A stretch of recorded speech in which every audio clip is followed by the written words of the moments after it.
เลี้ยงไก่เลี้ยงหยังได้เป็ดไก่ละลายซั่นน่ะมักเลี้ยงเป็ดเลี้ยงไก่เจ้าก็จักเลี้ยงอยู่บ่อยากเลี้ยงเออเอาเฮือนแล้วก่อนเนาะโดยเดินแล้วก่อนเนาะเลี้ยงไก่บ่ได้อะ ต้องหาแนวให้มันกินอีกได้เนาะ ให้มันกินเนาะ อืม อ่ากินนมลายนี่เห็นบ่ โดย กินนมลายที่แหละเป็นไข่เด้เนาะมีเงินปัวเฮ็ดได้ไดเนาะ ไล่ไปเฮ็ดหยังแน่ของมือนี่ ไปอันนั้นไปตัดอันนั้นตัดฟืน ตัดฟืน แล้วก็ไปตัดลักคั่ว อ๋อแล้วหัวมาเฮ็ดหยังน่ะ สี แล้วหัวมาเฮ็ดหยัง ทั่ว เฮ็ดหัวไหลนี่บ่ โดยเช็ดปลูกผัก โอ้เฮ็ดหัวได้สิปลูกผัก โดย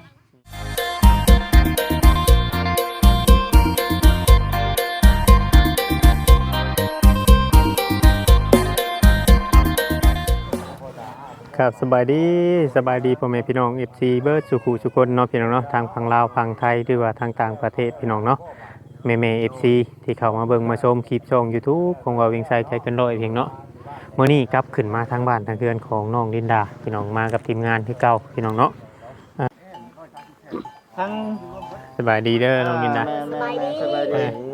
ฮะยับเข้าใกล้ๆกันมันจะเห็นนะยับใกล้ๆกันเลย ก่อนสิให้น้องดินลาพาไปเบิ่งไม้เนาะอันน่ะบ่เวียง โดย มีแนวสิถามป้ากับลุงน้องดินดาก่อนเนาะนั่นจ้ะ น้อง ใจงุกนี่ ตะกัวน้องน้อยเนาะแม่นบ่ โดย มื้อนั้นน่ะบ่จิตเองเอาเงินมาให้เพิ่น400,000 โดย ได้รับหรือบ่ ได้รับ อ๋อฮะ ดีใจหลาย โอ้ยดีใจ ใจบ่เคยได้ชวาได้เงิ ส น บายดี นี้ เด้อ สบายดี จ้าสวัสดี จือจำกันได้อยู่บ่ โดยที่ได้ บริญาตคือเก่าบ่ บ่เล่นบ่หมู่นี่ เห็นว่าอย่ามาเล่นเนาะ ลูกสลอยอยู่เนาะ จ้าสวัสดี เป็นได้ทางกะซีพักตาดไม่เนาะ โดยดีใจ ดีใจหลายเนาะ โดย แม้จังว่าก็เป็นผู้ใหญ่ท่านเดียวกันเนาะที่ว่าชื่อพาแม่กระจาสังกะสีแล้วก็เงิน400,000เด้อ โดย มื้อนั้นแหละเอามามอบให้ก็เลยมาถามไทยก่อนเพราะว่าเฮาเงินเฮาเอาไว้นำเด็กน้อยย่านว่าเขาเจ้าเห็นเงินเห็นคำแล้วเขาเจ้าบ่รักษาได้เนาะ โดย ปกติพี่น้องเอ้ยตัวนี้นะนะ ยังอยู่บ่เงินน่ะมื้อน่ะใช่จ่ายบ่เท่าไหร่แล้วใช่บ่เท่าไหร่แล้วเงินน่ะ เงินมื้อนั้น โดย จ่ายหมด50 เบ่50โอ้ คอนเสิร์ต คอนเสิร์ตมาบ่ นี่ โดย ชื่อนี่ อ๋อชื่อซอย สวยโอเคโท อ๋อคอนเสิร์ตมาลงพี่ โดย อ๋อ ยังดีเด้เนาะเบิด50เนาะ แม่น ถือว่าประหยัดอยู่ได้ประหยัดอยู่เบิด50บาทนี่ อ่า อืม ก็ท่านแหละก็ถือว่ามื้อนี้ก็โดนเทื่อเนาะเฮาขึ้นมา โดยโดย คันว่าบ่มีเวียกมีงานเฮาบัดบ่ได้ขึ้นมาซะนะ โดย ก็ถือว่ามื้อนี้มีเวียกมีงานขึ้นมานี่ก็เอาดีใจนํมีการเปลี่ยนแปลงหลายสิ่งหลายอย่าง แม่น จากว่าทั้งอ้ายเพิ่นแน่เพิ่นอยู่รับงานเนาะทางนี้คือทางเฮาเองบัดมีเวียกจังได้ขึ้นมาแบบนี้นะการงานเฮาบัดอยู่ทางรุมเนาะ ไกลนี่เนาะ อยู่ไกลแน่เดี๋ยวนี้ออกมาแต่ไทย8 โมงเนาะ9 โมง เป็ด9 โมงมาฮอดพี่ก็4 โมงมาฮอดพี่ป๊า 4 โมง 5 โมงนะ5 โมงแล้วตัวนี้จ้ะ 5 โมงแล้วพี่น้องเอ้ยตอนนี้ก็ได้ เดี๋ยวค่อยคันยำแรงเนาะ โดย พี่น้อง ถือว่าเรื่องเวียกให้การหน้าก็สำเร็จเสร็จสิ้นไปแล้ว โดย บัดนี้ก็สิสืบต่อเนื่องตัวนี้เลยเนาะ โดย เฮ็ดได้อยู่พี่น้องมีแต่ว่าเป็นจังไดก็เฮาสิรอเบิ่งอยู่ในคลิปของทางไอพรเด้อ โดย ฮอดเวลาเฮ็ดก็เฮ็ดโดดได้บ่ต้องท่า บัดอันดินร้อนตอนหญ้าเดี๋ยวนี้เป็นของชุมเจ้าเองเลยบ่ บ่นี้ก็โดย อืมออกไปฮอดพุ่นบ่ทางพุ่นบ่ โดย เออเลยใครอยู่ซะเนาะ ยังดีที่มีดินดอนต้นหญ้าเป็นของตัวเอง โดย ถ้าหากบ่มีก็เป็นมือคือน้องดินดานี่แหละนี่ โดย แต่ยังดีผู้ใหญ่เพิ่นซื้อให้นี่ โดย ผู้ใหญ่เพิ่นบ่ซื้อให้จักสิเอาเงินใช้ซื้อเป็นของตัวเอง โดย นั่นแหละจังว่าบุญวาสนาของน้องๆเพิ่นแล้วก็บุญวาสนาของทั้งอนาเอ้ยกับอ้ายเด้อนี่ โดย ผมดีเด้อนี่เนาะ แม่น บ่ได้หาว่าซาดหน้า โดย บ่ได้หาว่าซั่นน่ะซ่านี่ได้อเฮ็ดดีกับลูกกับหลาน โด เนาะ ย เนาะลูกหลานเฮาก็เพลงเนาะ โดย เอออ่า ได้สำนี้ก็ดีใจแล้วสำนี้จนว่าอู้ดีใจสุดๆเลย ดีใจสุดๆเลย ผ่านมาบ่เคยได้เงิน บ่เคยเห็นผ่านมาเนาะ โดยบ่เคยได้แบบนี้ อืม แต่เพื่อสิหาสำนี้แต่ว่าปัญหาเงินหาคำก็ยังบ่ได้ เออ อืม ได้สำนี้ก็ดีใจนะจนว่าดีใจสุดๆเลยนอนกลางคืนก็ยังว่าสำบาละเมอพุ่นแหละ เออ วันนี้สินอนดื่มเจ้งเด้อบาดนี่เนาะ โอ้ย มันนอนคักเลยเนาะฟ้าไม่กระตาดลมบ่ร่วงฝนตกก็น่ะมันบ่หัว โดย เป็นไหมเป็นหยังได้แต่มันยังใช้ไล่อยู่บ่ ไม่ก็ทราบไม่เซ็น มันก็ว่าอยู่ เอ เนาะ อเพราะว่าเดี๋ยวเบิ่งว่าไหม้ มันสูงมันต่ เพราะว่าไหม้มันไหม้เก่าหลายเลยเบิ่ง ำโดย ตามเฮาเบิ่ง เจ้าหนึ่งมันตัดลงเลย อืม ที่มอด หมดกิน หมอดกินนะครับ เฮ้ยเมื่อไหร่บ่ให้โอเคโอเคโอเคมาหามน้ำไอพรพี่น้องเอ้ยเนาะเราลืมไม่เนาะแต่ว่าประเภทพวกคุ้งพวกข่าวนี่มันบ่ได้ ยังดีอยู่บ่ ยังดีอยู่บ่ ข่าวเทิงก็บอก แม่ โดย โดยว่าไม่ข่าวเทิงทราบแบบว่าทราบกันมาสีแล้วตัวสูงตัวต่ำ โอ้ ไหม้มันรุ่งมันหยัง จะ เด้ อ่านจะบา อ่ะ ลังมันจะสูงจะต่ำ มันสิมีบอลรุ่งบอลนั่นเนาะ ยุงบันลุบ แม่น ตามหมองสูง ต่ำสูง เอาซั่นพี่น้องเอ้ยอันนี้ก็เฮาก็ถามไทยเนาะเทื่อมีผู้รักผู้ใหญ่เพิ่นได้หลายท่านเนาะเพิ่นคิดเห็นถ้าหากว่าอยากจะช่วยป้าลุงของทางน้องดินดาก็มีแต่ไม้เห็นได้เนาะ ๆแม่ จัง น กะสีเฮาก็มีเด้หั่นนะ โดย อันนี้เฮาก็ถ่ายเพื่อเป็นหูเป็นตาเนาะให้ครับพ่อแม่พี่น้อง FC ได้เบิ่ง โดย รัก บอกง่ายๆว่าไม้น่ะมันมีแต่ไม้เก่าเฮือนเราอะเนาะไม้เก่าแล้วก็ไม้โต ไม่ต้อง ไม้โตหลาย เดี่ยวเลยสังกะสีก็ว่ามัน ไม่ต่อนี่ อืม เสียดายยกมงชักกะซีนี่บ่เคยได้ นายสังสีงาม ชักกะซีนี่น้องเอ้ อ่าย ใจเลย สิกล้ามุ้งอยู่บ่ล่ะบัดนี้เนาะ เดี๋ยวกามุงเลยเสียดายบ่เคยได้ ถ้าถามว่ามุ่งได้บ่นี่ได้พี่น้องเนาะแต่ถามว่ามันสิมีผลเนาะมีผลต่อสังกะสี มันสิงามหรือขี้ร้ายกันนี่คือว่าเนี่ยพี่น้องเฮาต้อง ไม่เนาะ นั่นอีกแม่นมุ้งมันก็สิบ่เจ็บ โอเจ็บแบบว่าสูงต่ ซั่นเราบ่เห็นบ่เราตามสังสีน่ะบางบ่อนก็2เพน3เพนแนวเดียวเบิ่งทางหลังคา เป็นถ้าหากว่าได้ไหมนี่บ่คิดว่าโอเคเนาะ โดย มีไหมมันมาจักเช่นก็เอาทางอันนั้น จังเบิดอ่ะ ำ ลองไล่ให้เบิ่งดูอ่ะ แล้วแต่ว่าอยากใส่ห้างละทีก็ได้แล้วว่าจะใส่สีก็ได้ ไม่ อันนี้ก็ใส่ถือหา ไม่เผานี่เนาะข้างละหาเนาะ ทางละหา เป็นชิปเนาะ 10 โดย จะเบาจักเม็ดนี่เอาเบาซะดีเบาเพียงลองไล่ดูผู้ ประมาณ7เมตรน่ะเบิ่ง 7เม็ดเนาะ แม่น 7เม็ด10ตัวเนาะ แม่น สิยัวเฮาได้อยู่ดอกเนาะสิยัวนี่ โดย 7เม็ด10ตัวนี่แต่ว่าอยู่แถวนี้เขาเจ้าจ้างเรื่อยเนาะ โดย บ่ได้มีโฮงเด้ บ่มีโครงไม้ บ่มีเด้ โอ้ต้องเขาเดือยให้เองเลยเขาอยากได้เม็ดเท่าไรเขาเดือยแทน บูคือกัน อืม บูตักเลย สันพี่น้องเอ้ยมีแต่ว่าถ้าหากว่าผู้รักผู้ใหญ่เพิ่นอยากช่วยๆนี่บ่ยากหรอก โด บ่ ย คิดก็มีเบอร์ติดต่อกับทางไอพรอยู่ แม่นแม่นแม่น ที่ผ่านมานี่บ่คิดเองก็ยังประสานงานกับทางไอพรเนาะ เล โด ย ยโดยโดย หรือว่าผู้รักผู้ใหญ่ทางไอพรเพิ่นผู้เพิ่นเดี๋ยวนี้เพิ่นก็สิถามไทยกันเองเนาะ แม่น เอาถามเผื่อไว้ประมาณ เผื่อ 10ตัวพี่น้อง7เม็ด หลายๆท่านนั่งเทื่อเพิ่นอยากชมทบเนาะ แม่น ช่วยกันซื้อไม้เปลี่ยนไม้เพราะว่าชังซีมันก็งามแล้วพี่น้องวันนี้แหละสมมุติว่าเฮามุงเลยเพราะว่ามันก็ต้องมีแป้นอีกประมาณ4แผ่นเป็นลมเลยเป็นลมใส่ประมาณ4แผ่นข้างละซองเลย ๆได้ไม้ได้สังกะสีได้ผ้ากระจาดให้ยิ้มคักเนาะบัดนี้เนาะ ดีใจแล้ว เอาซะเนาะคือสิประมาณนี้แหละเด้อทั้ง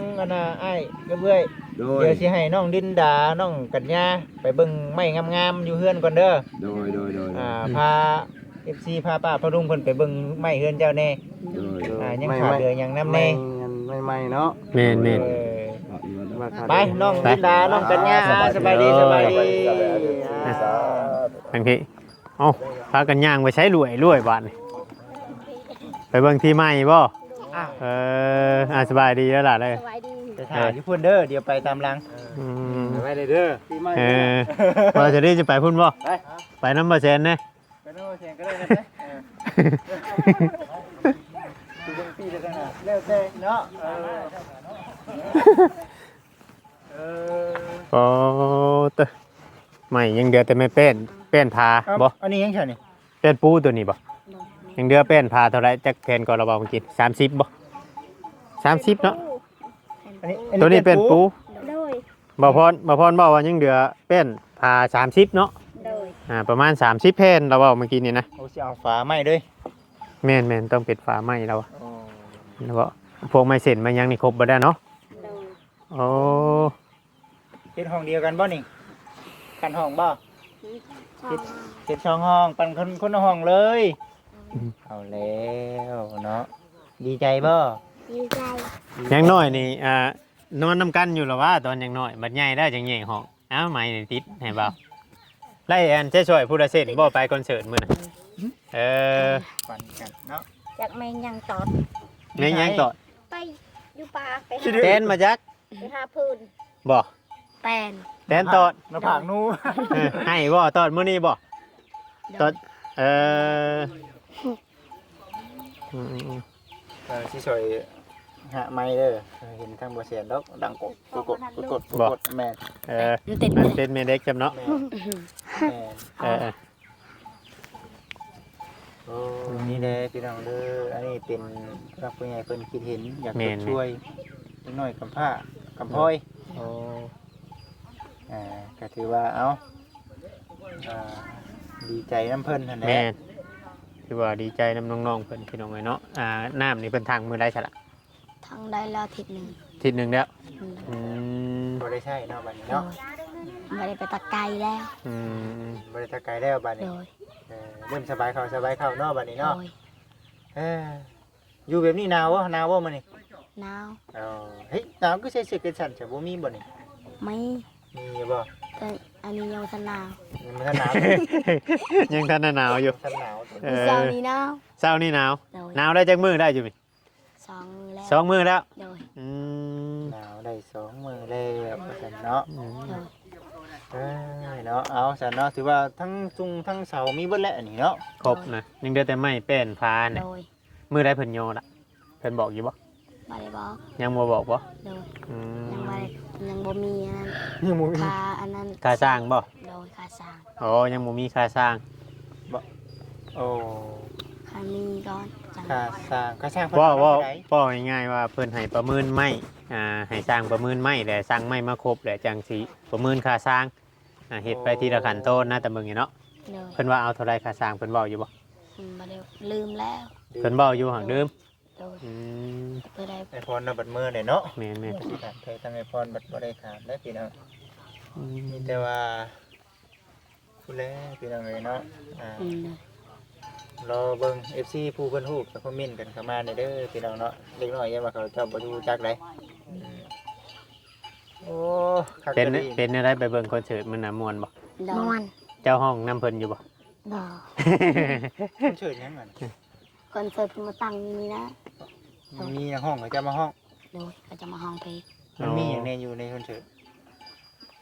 มีในมีวงเวียพร้อมบ่ โดย อ๋อ เขามาตั้งแบบเป็นงานแบบคอนเสิร์ตคือบ้านเฮาคราวตะกี้นะเบิ่งพออยู่แถวนี้มันยังเป็นนอกอยู่เลย เข้าคอนเสิร์ตก็40ปีบ่ปีคอนเสิร์ตบ่ โดย ผู้หนึ่งบ่40 โดย อ๋อ แต่ผู้เฒ่าหัน50 โอ้เด็กน้อยนะผู้หนึ่ง40 มีหมอน้ำเรื่องน้ โดย ำโอ้แบบนี้เนาะ อืม แต่น้องบ่ได้เข้า คนหลายบ่บัดนี้ เอาเป็นยังอีห บ่ ล่ะ ได้ ยังบ่ ไล ครับ น์บ่ได้เข้าอยู่นอก อยู่เนาะ กับน้องน้อย เออพังเอาแต่เสียงนะจ๊ะบ่ เออ เลยเอาจันก็คือว่ามีหยังจะกินข้าวกินน้ำรบแรง กินเมื่อกี้นี่ ก็จัง กินอันนั้นกบกินมื้อเช้านี่กินกบ เช้านี้กบ โดยแกงต้มผัก กับต้มผัก โดย ตอนแดงนี่เด้จ้ะ ตอนแรก กินหยัง กิน จักหน่อยนี่ ซีน กินสิกินนะบ่ โดยกินซีนไอรอนไอพอนให้ อ๋อ ไอพอนซื้อให้ อ๋อโด ไอย โด พอย นซื้อให้ กินซีนให้บอลชื่อให้ โดย เอาแล้วเนาะก็ถือว่า มันก็ใหญ่ไว้แล้วคันเป็นนั่นๆเนาะ โดย ใหญ่ไว้ฉัน โอ้เราก็มักเลี้ยงไก่เลี้ยงหยังได้เป็ดไก่ละลายซั่นน่ะมักเลี้ยงเป็ดเลี้ยงไก่เจ้าก็จักเลี้ยงอยู่บ่ อยากเลี้ยง เออเอาเฮือนแล้วก่อนเนาะ โดย เป็นแล้วก่อนเนาะเลี้ยงไก่บ่ได้ ต้องหาแนวให้มันกินอีกได้เนาะ ให้มันกินเนาะ อืม อ่ากินนมลายนี่เห็นบ่ โดย กินนมลายที่ไหนเป็นไข่เด้เนาะมีเงินปัวเฮ็ดในไหนเนาะ ไล่ไปเฮ็ดหยังแน่กูมือนี่ ไปอันนั้นไปตัดอันนั้นตัดฟืน ตัดฟืน แล้วก็ไปตัดลักคั่ว อ๋อแล้วหัวมาเฮ็ดหยัง สี น่ะ หญ้า แล้วหัวมาเฮ็ดหยัง ทั่ว เฮ็ดหัวอะไรนี่บ่ โดยเช็ดปลูกผัก โอ้เฮ็ดหัวได้สิปลูกผัก โดย อื ลูกมันเอาเด้อลูกมันเอาเด้อๆน้องน้อยเด้น้องน้อยฮะดีใจบ่ได้ผ้ากระดาษกับสังกะสีดีใจบ่ดีใจได้ยินเสียงเพิ่นแล้วมื้อนี้เนาะ หลายมื้อแล้วบ่ได้ยินเสียงเพิ่นออกมามื้อนั้นเพิ่นบ่ได้เว้าได้ แม่ เออ เออเด็กเรา บ่ได้เว้า แต่เดียวเราก็ดึงเนี่ยเราเข้ากล้องเรื่อย ไปในไปไปกล้วยแล้วซ่อง เออ นะเข้ากล้องเรื่อยก็ดึงเนี่ยเนาะล่ะเนาะตอนนั้นยังอายอยู่เนาะ ไปเรียงตลอด อืม เว้าถามว่าเจอนี่เป็นภาษาบ้านเฮาจักเจอได้เหรอภาษานี่นะ ภาษาลาว ภาษาลาวเฮานี่ จะบอกยังเมื่อกี้นี่ เจ้า โอ้ เนี่ย โอ้แห้งเลยว่ะ เว้าแห้ง โอ้ ๆเว้าแห้งๆเว้าแห้ง เว้าภาษาละลุม ๆบอกว่าเด้อเว้าแห้งๆนี่ภาษาบ้านเจ้าเว้าในใด ไปเรียง ไปรีคือบ่อันน่ะ เอาแล้ว ต้อง ไป ไป เรียงเรียง ไปดิง มือหน้าต้องให้อันเมียจะมานํมือหน้า ๆมึงน่าสิให้ชาวินามาเปย์ให้ แม่น ไปดิง มือหน้าจะให้ ไป ซับ เรียงเรียง ๆไปเร่ง ไปเรียงเรียง ๆบ่ใหม่ดูบ่รู้เว้ย ปล่อยแห้งกี่นั่นเนาะ ไปเรียงเรียง ไปดิงๆเอาหัวมันบ่แม่นบ่ถือแล้วบ่เจ้าคิดตัว บ บ่ อก เออ ไปเรียงเรียงไป ไปริง แม่น โอ้ไปดิง โดย โอ้ โมเมนต์ไปได้ไป ไป เออ เนาะ โดย โอ้ยสิได้คนแต่ไม่น่าบอกอยู่พี่น้องครับโอ้วิน มาเจอเนาะ โดย อืม อ๋อเนาะเพิ่นผู้นี้จักเบิดภาษานี่คืออ้ายเว้านี่แหละเจ้าจักเบิดได้แม่นบ่เด่นภาษาลาวเฮานี่จักเบิดได้เนาะแม่นบ่ ไม่ดังมาปลายเรียวกี่ดังกี่ป้ายไปดัง เออ ฮู้ ผู้เนาะ โดย คนละผู้เบิด คำว่าอยากฟังเสียงน้องคนนี้ ถ้า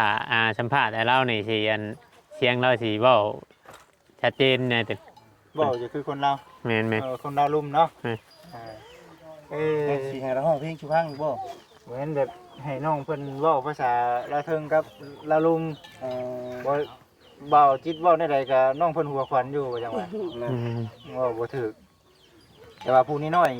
จักเบิดนี่เนาะภาษาลาวเฮาก็ได้ภาษาตัวเองก็ได้สองภาษาเฮาเป็นคนลาวซื่อๆก็เป็นแต่ภาษาเจ้าบ้านเจ้าของเนาะอ่าน้องน้อยนี่ก็จักเบิดบ่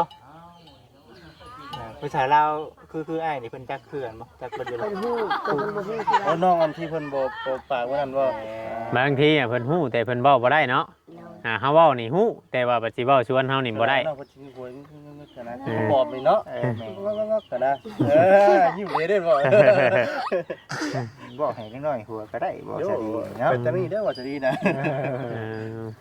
เออ เอาสันเดอร์ดีใจน้ำเด้อล่ะเด้อมื้อนี้เด้ออ่า ใจน้องเพิ่นพี่น้องเอ้ยได้ไม่ได้โตะใกล้สิครบแล้วล่ะอีกบ่โดนเนาะอีกบ่โดน FC หรือว่าผู้รักผู้ใหญ่ผู้เพิ่นรอท่าเบิ่งท่าชมนี่คือจะได้เห็นเฮือนเพิ่น ไม่ขาดแต่แป้นบ่ ขัดเป็นกับค่าช่างหรือว่าสิได้แล้วว่าเราต้องถามเบิ่งว่าพรว่าน้องๆเพิ่นบ่จื้อเนาะ นี่เนาะเพิ่นเฮ็ดให้อยู่ก็อยู่อันนี้แหละเนาะเออเฮ็ดให้งามซำใดก็ยังดีใจพี่น้องเอ้ยเนาะ ทางใหม่นี่มาได้จักมื้อได้จากใหม่ เดินแล้ว2-3มื้อแล้ว 2-3มื้อแล้ว 3มื้อ ไม่กับบาลานนี่ตัวใดมาก่อนกัน หึ ไม่กับกอกนี่ตัวใดมาก่อนกัน ก็ก่อนมา อ๋อกอกมาก่อน อีหยังนะฮะ ไม่มาคนละเทื่อบ่นี่มาพร้อมกันมือเดียวเด้อบ่ไม่ ไม่ตอนนั้นมาก่อน อ๋อแม่นแน่น้องเราเลยสิใช่ตัวนั้นมา สาวมาก่อน ตัวนั้นมาแล้วจังมาตัวนั้นเนาะได้จังตัวนี้เนาะเออ ใช่ ก็เป็นแต่เพลงอีแบบเนาะ แม่น นั่นแหละไม่ได้ให้ฮักแพงกันน้องเด้อซอยกันเฮ็ดเวียก เนาะ อย่าขี้ข้านเด้น้องอนากันยาคือได้ยินข่าวว่านอนตื่นสวยแม่นบ่ฮะจะนอนตื่นสวยบ่ เอ้ย บ่หมวกกระถือกันนี่เนาะบ่หมวกกระถือกันเนาะเอานึ่งข้าวนึ่งน้ำเป็นได้แล้วอ่ะ ย่าง แล้ว แอบเด้อ น้องน้อยดิจะเป็ดได้หนึ่งข้าว พวกว่าวนะ ย่างคือกัน อยู่มื้อน่ะอยู่ไฟอยู่ คุมไฟน่ะเป็นอยู่แล้ว แต่ว่าหนึ่งบ่เป็นบ่ สู่ไผไล่แต่หนึ่งยังบ่ได้เนาะ เลย น้องอันนาลินดาเนี่ยเป็นไปแล้ว เลย เป็นแล้วเนาะเบิ่งเอามีแต่เจ้านี่แหละนี่เนาะเบิ่งยังน้องป้าเพิ่นก็อีกแบบนึงเนาะเพิ่นก็เฮาก็เพิ่งพาใช้เพิ่นได้อยู่แต่ว่าในอนาคตต่อไปเฮาก็บ่แม่นว่าสิได้เพิ่งพาใช้เพิ่นป้าตลอดไปก็บ่แม่นเพิ่นก็มีลูกมีเต้าเฮาก็พยายามเฮ็ดให้ตัวเองนี่ได้เก่งขึ้นแต่ละมื้อเนาะก็บ่แม่นว่าสิแบบบ่ให้เพิ่งพาอาศัยเพิ่นได้ก็ให้เพิ่งพาอาศัยเพิ่นนั่นแหละ เลย แต่ว่าตัวเองนี่ก็สำคัญเด้เนาะตัวเองก็สำคัญ ต้องเฮียนฮู้เนาะต้องเฮียนฮู้เฮ็ดอยู่เฮ็ดกินนะจากหน่วยประเทศไรเฮือนใดยังไปเลยเอาหัดเฮ็ดว่าไงจะหัดเฮ็ดหัดทำจนกว่าเฮาจะใหญ่เนาะฮอด14 15จักปีก็จัน12 โซน้องอันน่ะ น้อง8 ปีบ่7 ปี 7 ปี เลย น้องกัญญานี่20 ปีแม่นบ่แม่นว่า20 ปีบ่